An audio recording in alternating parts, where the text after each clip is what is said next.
Hi Superstars, thanks so much for spending this time with me today. I'm Debbie Starr, the writer of In the Waiting, which is a blog I created on wrstar.com. It's where I share my story of going from doing movie marathons to running 4 half marathons in 1 year's time. And today I just want to say Happy New Year's.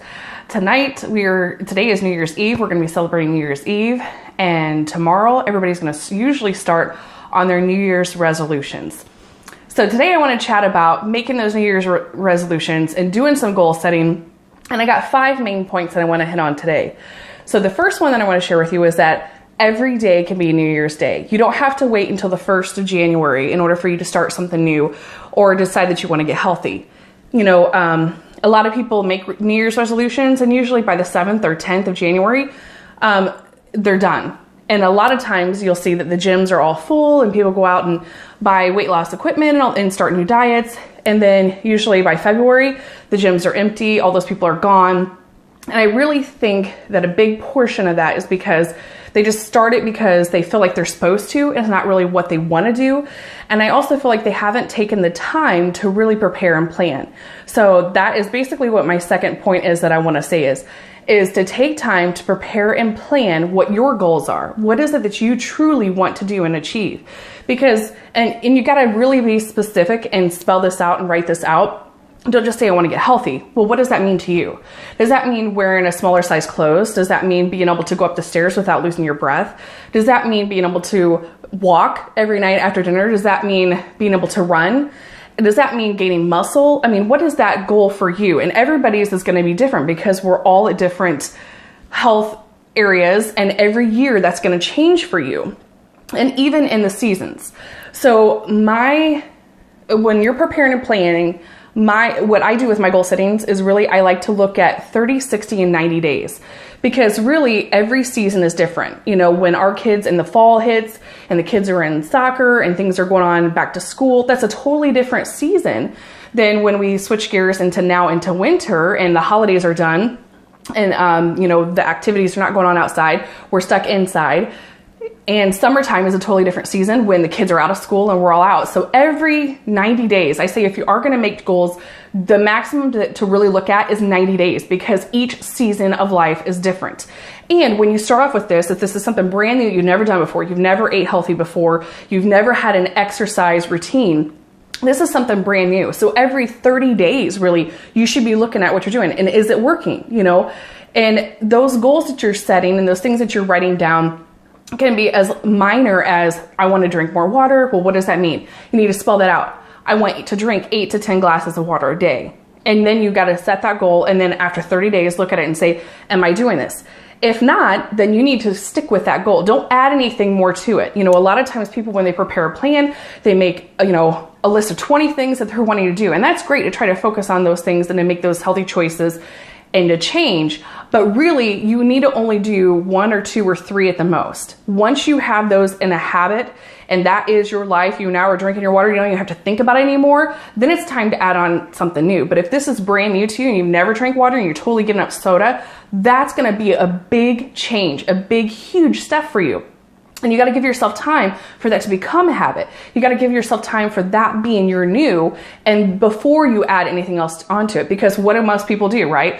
At the beginning, January 1st, they make this big, huge list of all these things they're going to do, and they get rid of all the junk food, and they make these drastic changes.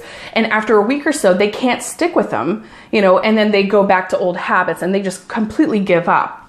So I want to say the big way to change that, because I've been there. I was there 4 years before. And the way I have been able to make lasting changes that I've actually been able to stick with for life, because I knew when I started this journey, I didn't care how long it took me, I was going to get there.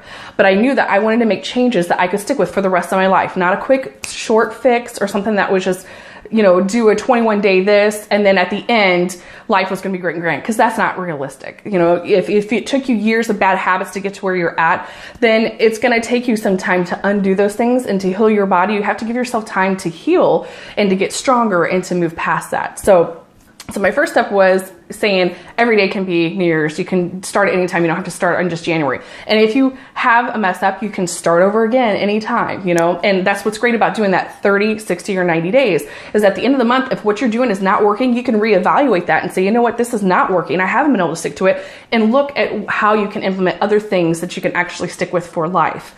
So then my third point that I wanted to hit on is then start. Once you make your plan and you prepare, then start it. And it doesn't have to be January 1st. I actually think that you should take this time, this first week of the New Year's, of January, to really sit back and think, okay, what are those things you want to do? Write them out and then prepare. Go to the store, you know, research gyms, check out what you're actually going to do. Is it maybe better for you just to get equipment to have at home, so that way you always have it there to do? Maybe it's better to invest in a good pair of shoes that you can just go walking and running. You don't have to join a gym, but take this time to figure out what you're going to do and then start it. And sometimes people, you know, they want to start at the very beginning of the month or on Monday, but you can start any day, and you don't have to wait for this certain day in order for it to be. But I do think it's good that once you create your plan and you prepare, then you can start on your journey. And it can be, you know, you can decide that you're going to start at January 7th. You know, you're going to take this first week to really research and see what you're wanting to do. And then on January 7th, you're going to start. But just start implementing these changes that you're wanting to make. And every day you'll get better and better. And the hardest time is always the first step that you take.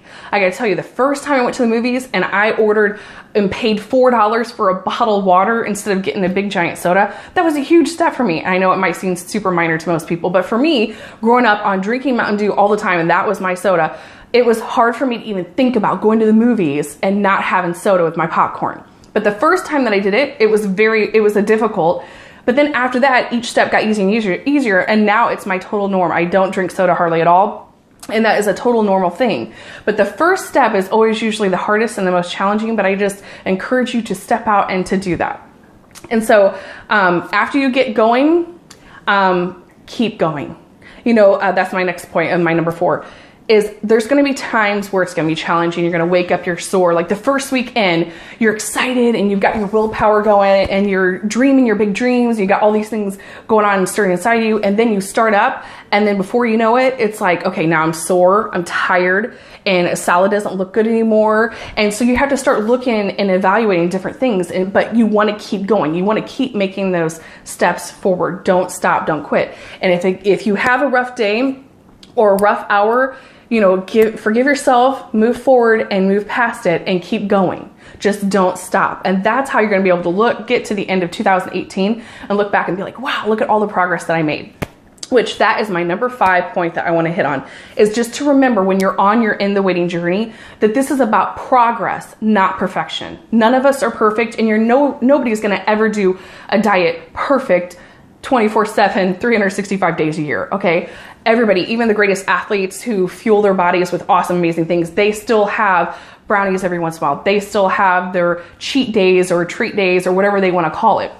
So I'm just saying, it's not about being perfect and having this absolute and making all of these rules and that you can't budge from them. It's about progress. It's about seeing that you are slowly getting better and better and better. And I really think pictures speak 1,000 words. Even though you might not want to take pictures of yourself, definitely start taking pictures, because you can totally tell within a few months, a year's progress. You know, when I look at some of my pictures from my first races that I ran compared to now, you can see a total difference in my body shape, in my face, and all those things, which every single day, sometimes you don't see those things. But when you have a picture, you can look at it side by side, and it really does show, wow, I am making progress, okay? And that's what's going to help you, motivate you, keep you going. And that progress that you're making is then encourages you to add on and to try something new. You know, the first time I ever ran, I only was thinking of doing a 5K. And then after running some 5Ks, then it made me know, hey, okay, I guess it is possible. I could try to train. And you can read my All About Me page on my In the Waiting blog about more details of when I did decide to take that step to start training for my first half marathon. And now I've ran 7 half marathons and 4 in 4 different states. And so God's taken me on a super cool journey, but it started with me first starting to dream that dream and then preparing for it and then going forward and doing it. And all along the way, it's been about progress. It's not been about everything being perfect and becoming this perfect athlete or this perfect person who's eating nothing but, you know, certain things and cutting out all these things. It's not about that. It's about progress. So Superstars, I hope you have a blessed and wonderful New Year's. Have lots of fun at your parties. Be safe. And I do pray that you just take some time the first week of January to really start thinking about what you're wanting to do, what your goals are. So, you know, my 5 points are to remember that every day, any day you can start new. If you mess up, screw up, it's okay. You can start over any day. You don't have to wait for January 1st. You don't have to wait for Monday. My second point was to prepare and plan and really look at trying to do just 30, 60, and 90-day increments of your planning. So it's not so overwhelming to think about a whole year's worth of stuff. And seasons change. And then my third point is then start. And once you start, fourth one, keep going even when times are hard. And then my fifth one is to remember that it's about progress and not perfections. So Superstars, I pray that you have an awesome, wonderful, blessed New Year's. Give me a like. It's like my tip jar. Please share this with anybody that you know that's starting new health goals here for 2018 and that they could use some encouragement. And I love sharing my story and my testimony and encouraging people to get started on their in the waiting journey and setting their fitness goals and setting out. And I'd love to hear from you. So please, I would love to hear your comments. Tell me what you're doing for New Year's and share with us what some of the things are that you are starting new, that's brand new. So Superstars, I pray that you have a blessed New Year's, and I pray, and my prayer always for you is that you'll be patient while you're in the waiting and that you will make healthy choices all throughout 2018.